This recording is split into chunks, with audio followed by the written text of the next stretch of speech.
जब किसी काम के प्रति सच्चा जुनून हो तो सफलता खुद रास्ता बना लेती है। रांची के किसान भद्या महतो ने भी कुछ ऐसा ही कर दिखाया है।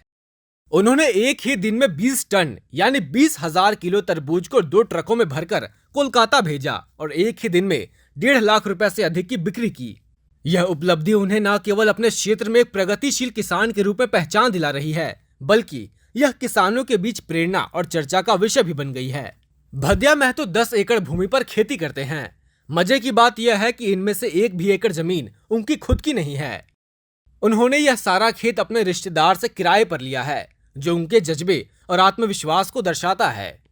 ये भी प्लॉट में जो खेती करते हैं ना, मौसी के घर में हम लालन पालन हुए हैं और वही मौसी लोग का जमीन है जिसमें हम खेती करते हैं। मैंने नहीं करेंगे तो खाएंगे कैसे? ना चोर लायक है हम, ना दलाल लायक है, ना कुछ लंफंद करने लायक नहीं है। इसीलिए दिन रात माटी में जुड़ल रहते हैं।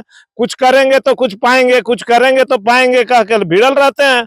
सब दूसरे का है, कहता है भाई हमरो वाला करो, वो कहता है हमरो वाला करो, चलो भाई करते रहेंगे। लेकिन खुद से कोई नहीं करता है ना। क्यों ऐसा है? क्या क्या कारण है? ए भाई, लगन समय फुर्सत नहीं मिल पाता होगा।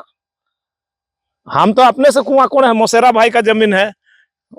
आपके पास खुद का जमीन नहीं? कुछ नहीं, 1 डिसमिल भी मेरे पास जमीन नहीं है। लेकिन यहाँ से देख लीजिए 10 एकड़ प्लॉट हम घेर के रखे और खेती कर रहे हैं। दूसरे का खेत है सब। सिंचाई के लिए भद्या महतो पूरी तरह से आत्मनिर्भर है। उनके पास 4 कुएं हैं जिनसे मोटर पंप के जरिए खेतों में पानी पहुंचाया जाता है। वे ड्रिप सिंचाई का भी भरपूर उपयोग करते हैं। उन्हें सरकारी बिजली पर भरोसा नहीं, इसीलिए खेत में ही खुद का सोलर पैनल लगा लिया। बहुत से जो किसान हैं वो कंप्लेन करते हैं, शिकायत करते हैं कि सरकार उनकी नहीं सुनती है, उनके लिए बिजली की व्यवस्था नहीं होती है खेतों में। लेकिन कई किसान हैं जो आत्मनिर्भर हैं बिजली के मामले में। उन्होंने सोलर पैनल के माध्यम से देखिए वहां पर सोलर से ये जो मोटर है 2 HP का वो चल रहा है और पानी देखिए किस तरीके से निकल रहा है। तो तरबूज के अलावा वे स्ट्रॉबेरी, अदरक, खीरा और कई मौसमी सब्जियों व फलों की भी खेती करते हैं।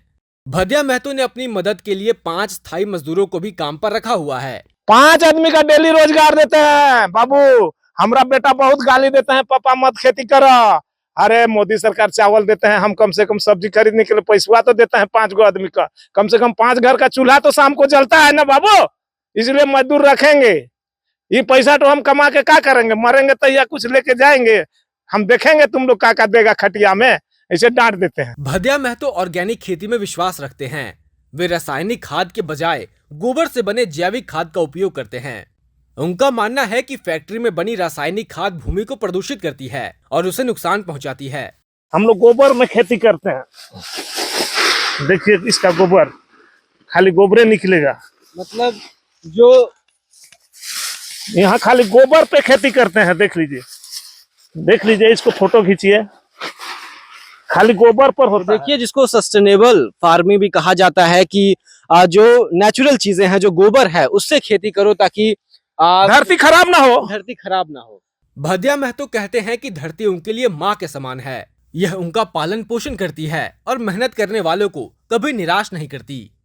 धरती माँ में क्या क्या चीज होता है वो करके देखो।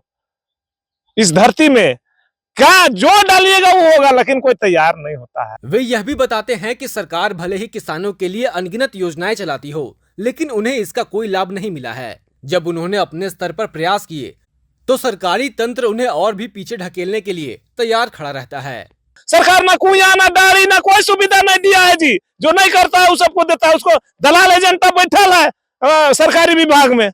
गरीब को कहाँ कुछ मिलता है? नहीं मिलता है, पैसा वाला को मिलता है। भद्या महतो जैसे किसान आज के भारत की असली पहचान हैं। उन्होंने यह साबित कर दिया है कि मेहनत, लगन और सच्चे इरादे से खेती को भी एक लाभकारी और सम्मानजनक व्यवसाय बनाया जा सकता है। संसाधनों की कमी उन्हें रोक नहीं सकती, बल्कि उन्होंने चुनौतियों को अवसर में बदला। आज के लिए इस एपिसोड में बस इतना ही। ऐसी ही और स्टोरीज के लिए देखते रहें ओंकार न्यूज।